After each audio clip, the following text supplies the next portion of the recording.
Meus irmãos, nós vamos agora ouvir a palavra do Senhor na pregação e vamos ao segundo livro dos reis. Vamos voltar então ao segundo livro dos reis, a história de Naamã. Nós, por assim dizer, deixamos Naamã curado no último domingo, por assim dizer, e voltamos então ao texto do segundo livro dos reis, capítulo de número 5, como está em nosso boletim, para a leitura do texto que vai do versículo 15 ao 27, e a pregação também na palavra do Senhor agora que será lida. Nós vamos ler o texto e vamos orar em seguida, e então passaremos à pregação da palavra do Senhor. Então veja aí, irmão, só para recapitularmos então o que vimos no último domingo. Começamos o capítulo 5 com a história de Naamã, Naamã que era comandante dos exércitos da Síria, e Deus havia dado vitórias a Naamã pelo seu poder, lembra-se disso? Que o Senhor é que dá vitória, o Senhor é que de fato dá e concede a vida, que impõe a vitória e também a derrota, é o Senhor que faz tudo isso, e nós vimos que o poder do Senhor vai além, ou ia além da nação de Israel, porque o Senhor dava vitória ao comandante dos exércitos da Síria, ou seja, o Senhor é soberano além de Israel, o Senhor é soberano além da igreja. O Senhor não governa só a igreja, Ele governa também a igreja, mas Ele governa todas as coisas, Ele governa todas as esferas, todos os poderosos da terra estão sob o seu domínio e soberania, e não há quem possa deter a mão do Senhor, é Ele que exalta e Ele que abate, o Senhor faz todas estas coisas. E então nós vimos que esse comandante famoso da Síria, chamado Naamã, tinha tudo que um homem poderia sonhar em ter na terra. Tinha fama, poder, riquezas, glória humana, mas ele também tinha lepra, o texto diz, ele era um leproso. E não havia como ser curado, até que uma menina israelita que havia sido levada cativa à Síria e trabalhava na casa do comandante Naamã, disse à esposa de Naamã: quem dera o meu senhor Naamã estivera em Israel para ir ao profeta que lá está. O profeta, uma referência ao profeta Eliseu, o profeta lhe curaria da lepra. E Naamã ficou sabendo disso por meio da sua esposa, foi ao rei da Síria e disse: olha, uma menina israelita que trabalha na minha casa disse isso e isso.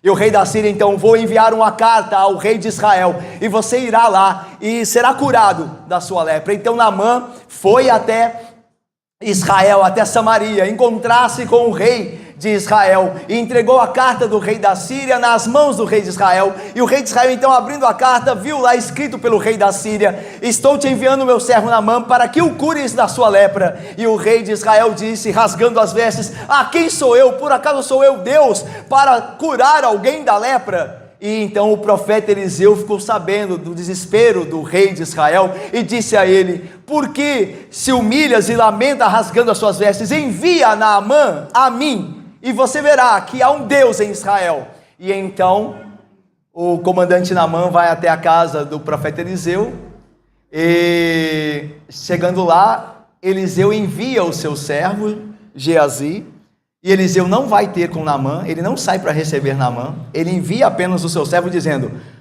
o profeta Eliseu mandou o Senhor ir até o rio Jordão e banhar-se 7 vezes lá. E o comandante Naamã, um homem muito orgulhoso, muito prepotente, fica irritado com isso.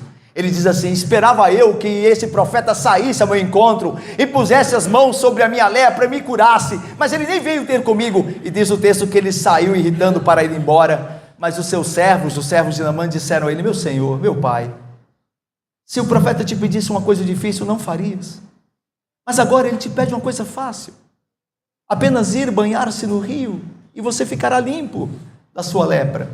E então Naamã, convencido por seus servos, e obviamente pela graça de Deus que já trabalhava no coração dele, humilhou-se, obedeceu, banhou-se e fora curado. E a sua pele ficava como a pele de uma criança. Mas não só a pele dele foi curada, a sua alma também. E é isso que nós veremos aqui agora, a partir do versículo 15. Voltou ao homem de Deus, Naamã voltou ao homem de Deus, Eliseu, ele, Naamã e toda a sua comitiva. Veio, pôs-se diante dele e disse: eis que agora reconheço que em toda a terra não há Deus, senão em Israel. Agora, pois, te peço que aceites um presente de teu servo. Porém ele disse: tão certo como vive o Senhor, em cuja presença estou, não aceitarei. Estou com ele para que o aceitasse, mas ele recusou. Disse Naamã: se não queres, peço-te que ao teu servo seja dado levar uma carga da terra de 2 mulos, porque nunca mais oferecerá a este teu servo holocausto nem sacrifício a outros deuses, senão ao Senhor Yahvé. Nisto perdoe o Senhor a teu servo, quando o meu senhor entra na casa de Rimom para lhe adorar, e ele se encosta na minha mão, e eu também me tenha de encurvar na casa de Rimom, quando assim me prostrar na casa de Rimom, nisto perdoe o Senhor o teu servo. Eliseu lhe disse: vá em paz. Quando Naamã se tinha afastado certa distância, Geazi, o moço de Eliseu, o homem de Deus, disse consigo: eis que meu senhor impediu a este Ciro, Naamã, que da sua mão se lhe desse alguma coisa do que trazia. Porém, tão certo como vive o Senhor, hei de correr atrás dele e receberei dele alguma coisa. Então foi Geazi em alcance de Naamã. Naamã, vendo o que corria atrás dele, saltou do carro a encontrá-lo e perguntou: vai tudo bem? Ele respondeu: tudo vai bem. Meu senhor me mandou dizer: eis que agora mesmo vieram a mim 2 jovens, dentre os discípulos dos profetas da região montanhosa de Efraim. Dá-lhes, pois, 1 talento de prata e 2 vestes festivais. Disse Naamã: se é servido tomar 2 talentos. Estou com ele, e amarrou 2 talentos de prata em 2 sacos e 2 vestes festivais. Pô-lo sobre 2 dos seus moços, os quais o levaram adiante dele. Tendo ele chegado ao outeiro, tomou-os das suas mãos, dos 2 moços, e os depositou na casa. E despediu aqueles homens, e se foram. Ele, Geazi, porém, entrou e se pôs diante de seu senhor Eliseu. Perguntou-lhe Eliseu: de onde vem, Geazi? Respondeu ele: teu servo não foi a parte alguma. Porém Eliseu lhe disse: porventura, não fui contigo em espírito, quando aquele homem voltou do seu carro a encontrar-te? Era isto ocasião para tomares prata e para tomares vestes, olivais e vinhas, ovelhas e bois, servos e servas? Portanto, a lepra de Naamã se pegará a ti, e a teus filhos também para sempre. Então saiu de diante dele leproso, branco como a neve. Vamos orar, irmãos, para que Deus nos fale por meio de sua palavra. Ó Deus santo e bendito, tão grande e maravilhosa é a tua graça, mas quão perigosa ela é também. Quão bem-aventurado será aquele homem que se submeter e crer em Cristo pela graça do Senhor. Ele será salvo pelas tuas misericórdias. Mas quão terrível castigo receberá aquele que corromper e abusar da graça. Abençoa-nos, ensina-nos, pela tua graça, o caminho reto. Em nome de Cristo nós oramos, com perdão dos pecados. Amém. Meus irmãos, veja, Ana, veja, a obra de Deus é inconfundível. A obra de Deus é inconfundível. E isso é o que mostra os primeiros versículos do texto que nós lemos. Veja aí, Naamã, irmãos, não é mais o mesmo. Ele não é mais o mesmo. 5 vezes no texto, Naamã se refere a si mesmo como servo.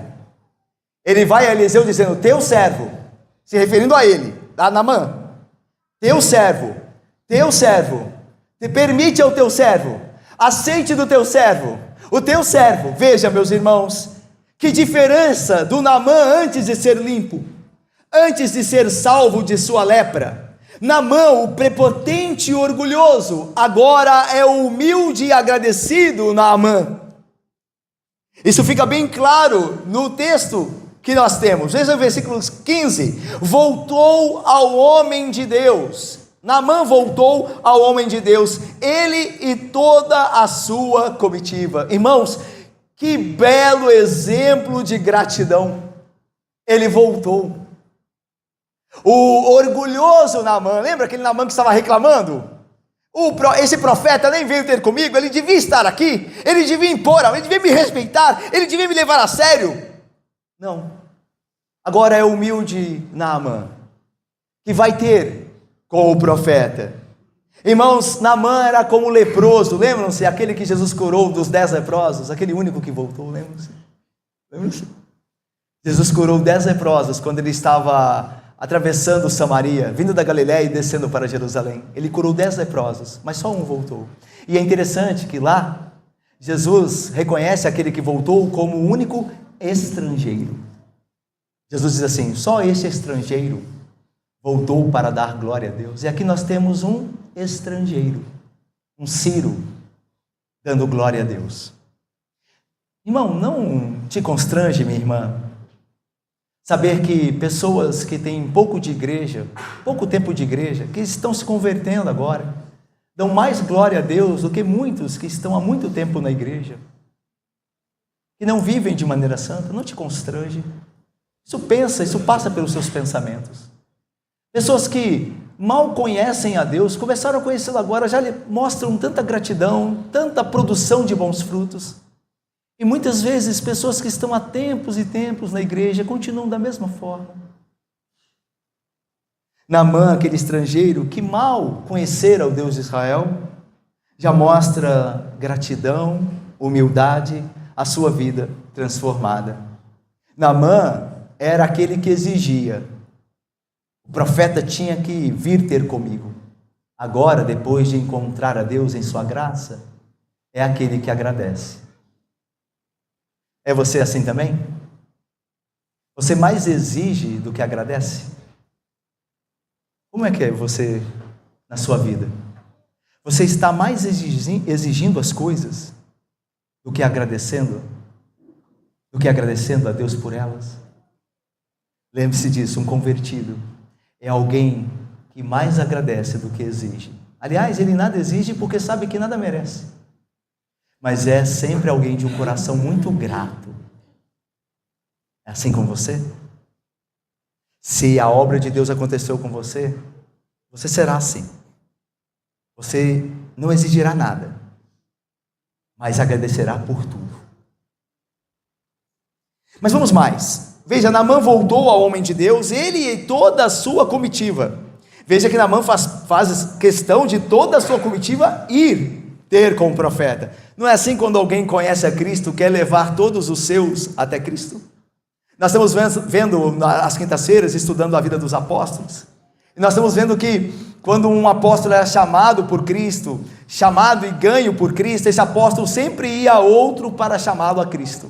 Assim foi com André, que tendo sido chamado e apresentado a Cristo, foi até seu irmão Pedro para apresentá-lo a Cristo. Assim também foi o caso de Filipe, que tendo sido chamado por Cristo, foi até a Natanael também para levá-lo a Cristo. Não é sempre assim? Quando realmente alguém encontra Cristo e a sua graça, este alguém sempre quer compartilhar com os outros, para levá-los a conhecer o mesmo Cristo gracioso.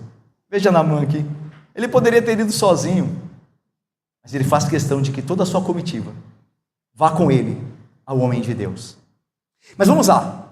Veio então Naamã, pôs-se diante de Eliseu e disse: eis que agora reconheço que em toda a terra não há Deus, senão em Israel.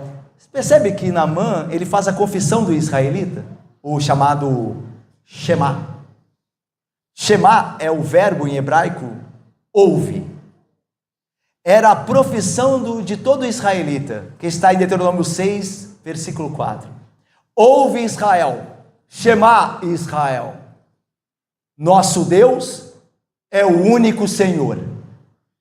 Você vê agora esse estrangeiro falando a mesma língua de Israel. Ele também está dizendo: não há Deus senão em Israel. Então ele está dizendo: o Senhor Deus é o único Senhor. Ele está professando a fé de Israel. Todo aquele que se converte professa a fé da palavra, fala a mesma língua. Toda pessoa que encontrou-se com a graça ou foi encontrado pela graça de Deus melhor, começa a falar a mesma língua dos santos. Na sua boca começa a palavra da Bíblia a encontrar-se. Se alguém diz que converteu-se a Deus e continua falando palavrões, contando piadas imorais, blasfemando e murmurando, esse alguém não encontrou a Deus, ele está mentindo. Quem encontrou a Deus tem a sua vida transformada e os seus lábios também. A obra de Deus é inconfundível. A obra de Deus é inconfundível. Por isso, irmãos, veja, ele faz a mesma declaração de fé de Israel. E veja mais, meus irmãos, versículo 17, disse Naamã, se não, aí melhor, né? Veja, no final do versículo 16, veja aí, final do versículo 16, ele vai oferecer um presente a Eliseu, no final do versículo 15, melhor. No final do versículo 15, ele vai oferecer um presente a Eliseu, certo? Em gratidão, certo? Guarde esse texto aí que nós vamos voltar a ele depois, tá bom? Nós vamos voltar a essa parte depois. Vamos continuar com a conversão verdadeira de Naamã. Olha o versículo 17 agora.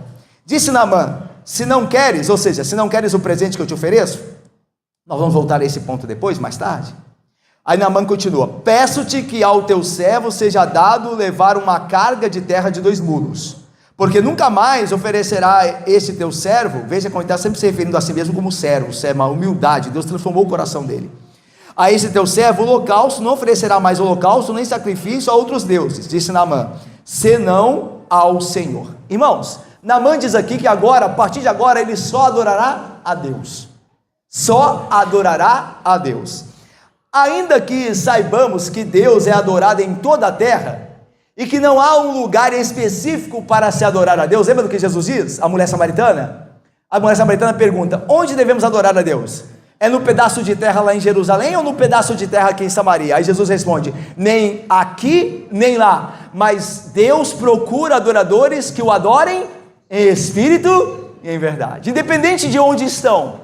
Em que lugar da terra estão? Se adoram a Deus em espírito e em verdade, Deus se agrada deste culto. Deus se agrada e abençoa esta adoração.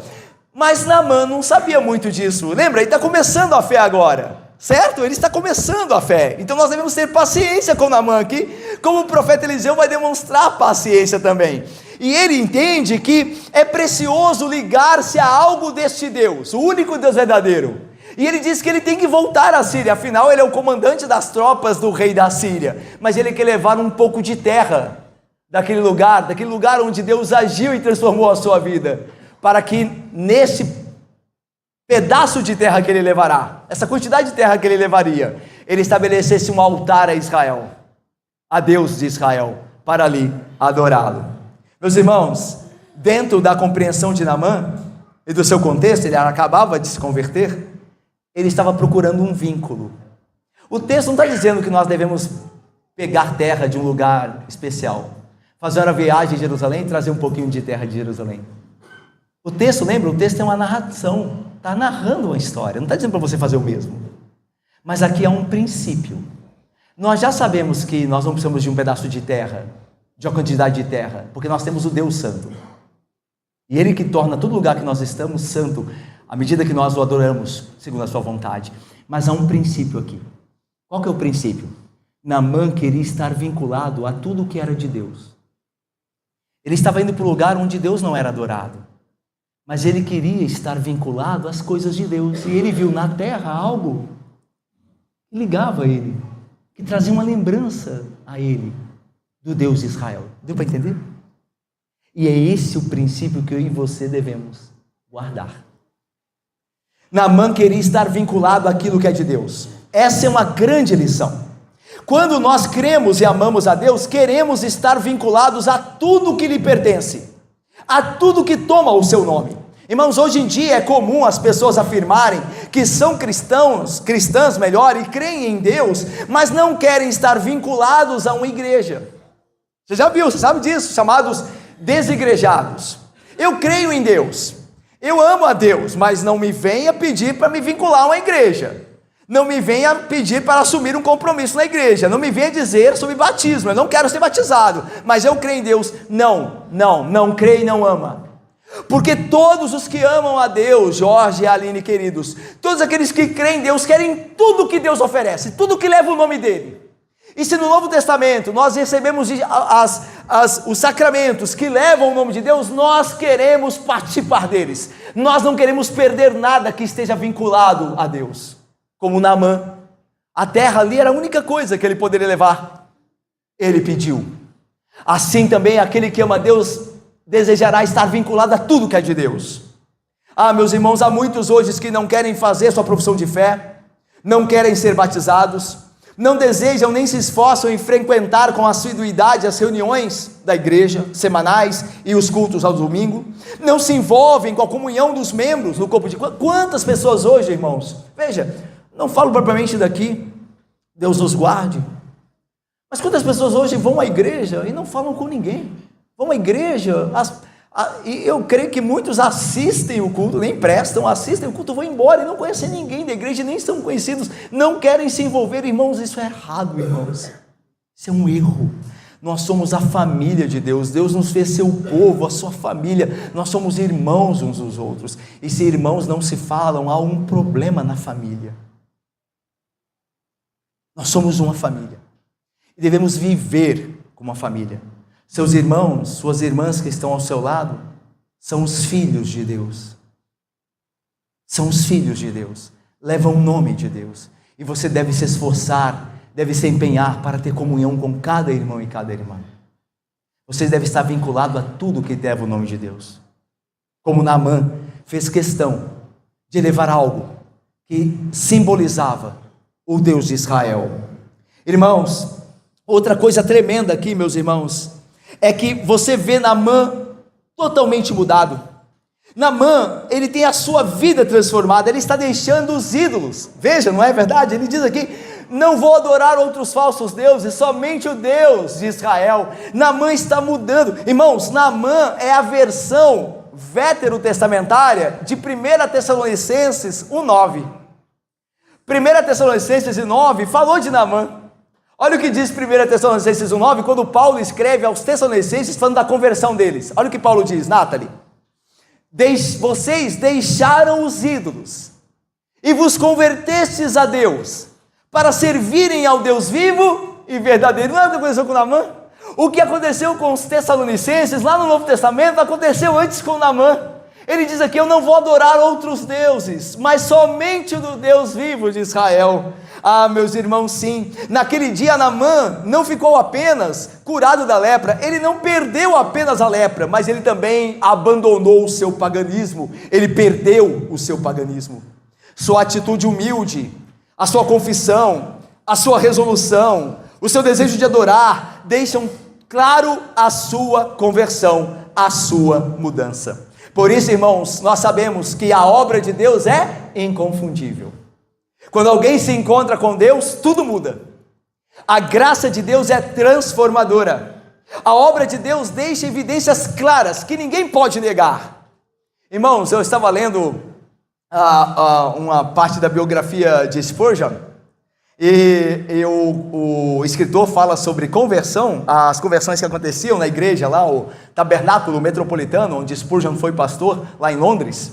E diz o livro, conta coisa jocosa, mas muito verdadeira, que certa feita uma empregada doméstica converteu-se a Cristo pelas pregações de Charles Haddon Spurgeon lá no Tabernáculo Metropolitano, e ela queria professar a sua fé e ser batizada, e Spurgeon então a chamou para a examiná-la, e ela estava sendo examinada então pelo pastor Spurgeon, e Spurgeon perguntou a ela assim: que evidências você tem na sua vida que realmente Cristo a mudou? Perguntou para a empregada doméstica. Qual é a evidência na sua vida que Cristo te mudou? E aí ela respondeu corada, envergonhada, ela respondeu assim: bem, agora eu estou limpando a sujeira também debaixo do tapete. Agora eu limpo a sujeira também debaixo do tapete. Antes eu não limpava. Agora eu limpo. E é isso mesmo. Parece algo simples, mas é isso mesmo. Quando Cristo encontra com alguém, ele não consegue mais enganar nem mentir nas pequenas coisas. Há uma consciência da santidade de Deus. Há uma consciência da obra de Deus, do quanto Cristo pagou o preço para que nós fôssemos santos como Ele é. E nós não conseguimos mais viver em pecado. É o que Naamã está mostrando aqui. Eu não posso mais adorar outros deuses, senão um Deus verdadeiro. Irmãos, Paulo vai dizer assim em Romanos 6: como viveremos ainda em pecado? Nós que com Cristo morremos para o pecado. Fomos, pois, sepultados com Cristo na morte quando nos batizamos, para que, como Cristo foi ressuscitado dentre os mortos, pela glória do Pai, assim também nós andemos em novidade de vida. Todo aquele que encontrou a Cristo abandona os pecados, como Naamã abandonou os falsos ídolos, e passa a viver para Deus em Cristo, uma vida santa. Se você encontrou a graça, ou foi melhor, encontrado por ela, você também será transformado por ela. Se você não está sendo transformado, é porque a graça ainda não te encontrou. Mas se ela te encontrou, se você foi salvo, a sua vida jamais será a mesma. Mas vamos continuar. Há um aspecto aqui muito importante que a gente deve olhar com cuidado agora da narrativa de 2 Reis 5, no versículo 18. Olha o que acontece aqui e o que Naamã diz aqui que merece um olhar mais cuidadoso. Olha aí, versículo 18, vamos ler juntos. Nisto perdoe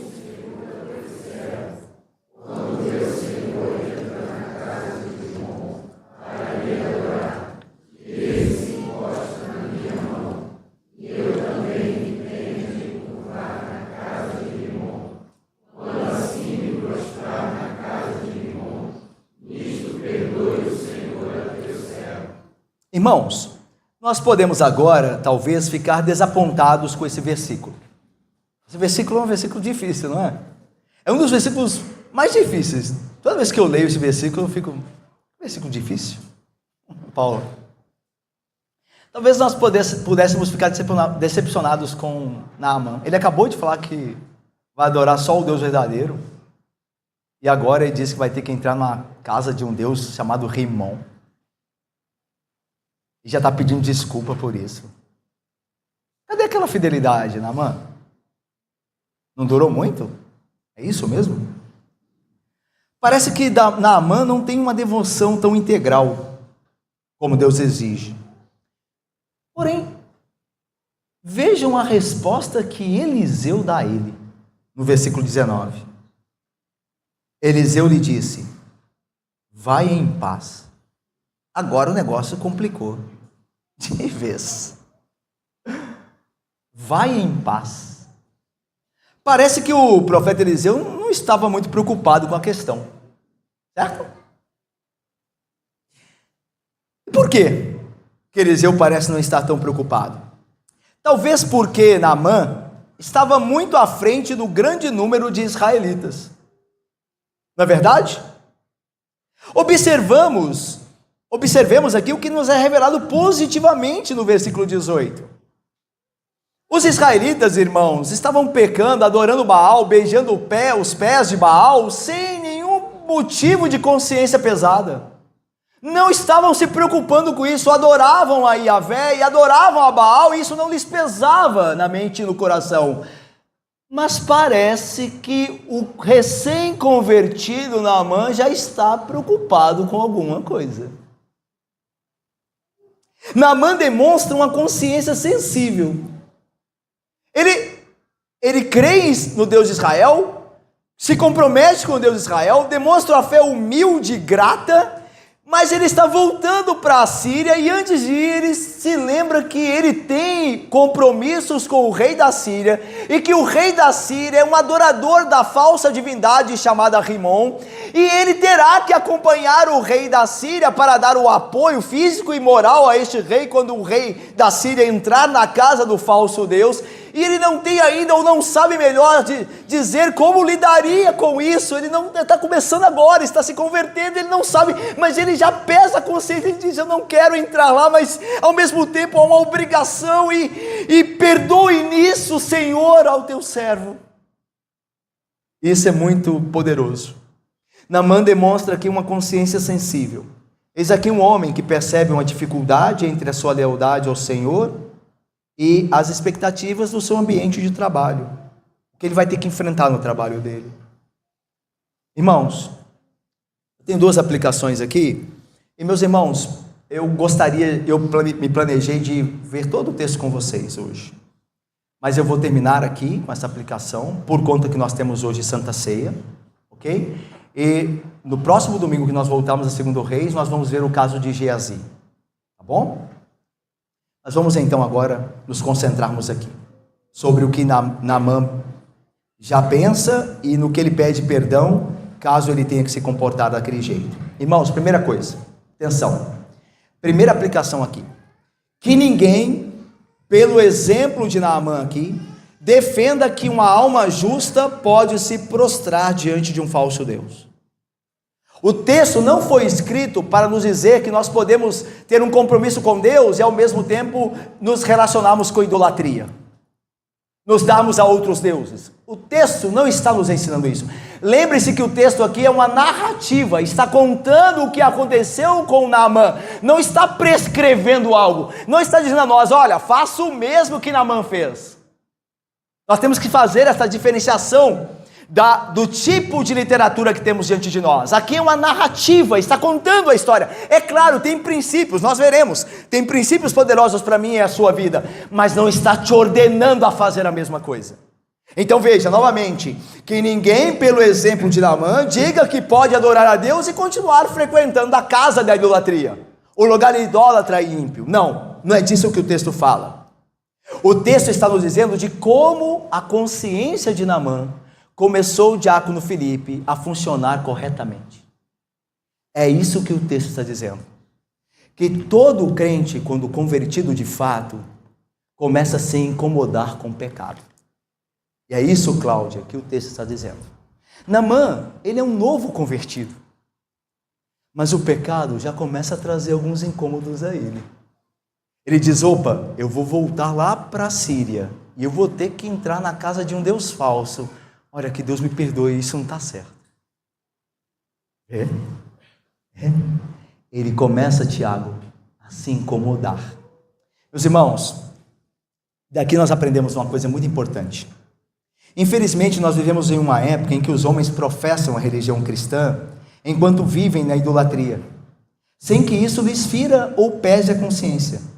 Pelo contrário, se alguém acusa esses homens que dizem amar a Deus e vivem idolatrando as coisas do mundo, esse alguém que os denuncia é acusado de legalista e coisas do tipo. Os licenciosos, aqueles que vivem em pecado ao mesmo tempo que dizem adorar a Deus, se veem como verdadeiros adoradores. E essa é a tragédia dos nossos tempos. Cada vez mais, você encontra pessoas que se dizem crentes, mas vivem como se não fossem. E o ponto é, não lhes pesa a consciência. E essa é a tragédia. Porque se dissessem adorar a Deus e estivessem vivendo em pecado, mas pesasse a consciência, ainda haveria esperança. Mas a tragédia não é essa. A tragédia é que eles fazem o que fazem e acham que estão fazendo certo. Eles são como o Israel na época do profeta Amós. Olha só o que diz o profeta Amós sobre o povo de Israel na época dele, como se parece com o povo que se diz crente hoje. E Deus tem misericórdia de mim e de você, viu? Porque antes de olhar para os outros, olhemos para nós. Olha lá. Olha o que Deus diz ao povo de Israel. Lá em Amós, eu vou ler para vocês. Deus diz assim, vinde a Betel e transgredi, a Gilgal e multiplicai as transgressões. Betel e Gilgal, naquela época do profeta Amós, eram os centros de adoração de Samaria, do reino de Israel. Eram as duas cidades que eram centros de adoração. Então Deus está dizendo assim, vinde aqui a Betel, vinde a Gilgal, para vocês multiplicarem as transgressões de vocês. E é interessante, né? A pessoa está indo ao local de adoração, mas segundo Deus ela está indo para multiplicar a transgressão dela. Será que é possível que alguém faça isso, irmãos? Quer ver? Olha só. É possível que alguém esteja aqui hoje, é um lugar de adoração, reservado para adoração, um horário e um lugar do povo de Deus adorar a Ele, e esteja aumentando suas transgressões? Parece impossível, né? Olha, eu vim para adorar, eu vim para ser abençoado, e eu estou aumentando a minha transgressão, mas é possível. Se eu e você não estamos aqui com o coração contrito, se eu e você estamos aqui enquanto não estamos resolutos a abandonar aqueles pecados que nós temos praticado, você está aumentando a transgressão. O seu estado está piorando. É porque nós nos enganamos. E temos muito aos nossos redores que se enganam. Eles pensam que, eu pequei a semana toda, eu vou à igreja, aí eu vou fazer lá um desencargo de consciência, aí eu... Vir à igreja nesse estado sem se arrepender é pior. Aumenta a transgressão, segundo Deus em Amós. Mas aí continua Deus. E cada manhã trazei os vossos sacrifícios, e de 3 em 3 dias os vossos dízimos. E ofereceis sacrifício de louvores do que é levedado, e apregoai ofertas voluntárias, e publicai-as. Agora veja, olha o que Deus diz a eles: porque disso gostais, ó filhos de Israel, disse o Senhor Deus. Amós 4, 4, 5. Veja, eles viviam em pecado, mas eles iam aos templos adorarem supostamente a Yahvé, e não viam problema nenhum em estar em pecado e vir à igreja, e pelo contrário, eles gostavam, porque Deus diz: disso vocês gostam, ó filhos de Israel. Então a ideia é o seguinte: hoje, irmãos, a tragédia de hoje é que as pessoas não têm mais a consciência ativa, elas cauterizaram a consciência, então eles conseguem muito bem viver em pecado e estar na igreja, e eles acham que não tem problema nenhum. São jovens que vivem tendo relação sexual ilícita antes de se casarem, e vêm à igreja, e cantam, e fazem o serviço, e continuam fazendo. São pastores que têm uma vida de adultério durante anos, mas continuam vindo à igreja pregar, e eles gostam, eles acham que não tem problema. Essa é a tragédia do nosso tempo. Nós perdemos de vista a santidade de Deus. Porque quando nós vivemos assim, nós não sabemos mais que Deus é santo, nós perdemos completamente. Porque se nós acreditamos que podemos estar aqui, supostamente adorando a Deus, e viver durante a semana em pecado, nós não entendemos nada da santidade de Deus. E essa é a tragédia que nos aflige no nosso tempo. As pessoas não têm mais a consciência de Naamã. Naamã, antes de voltar para a Síria, já estava preocupado. Mas nem isso as pessoas têm hoje. Elas vão e vêm da igreja, sem mexerem em nada da sua vida de pecado. Meus irmãos, sua consciência pesa quando você peca? Sua consciência treme só de pensar em pecar contra Deus?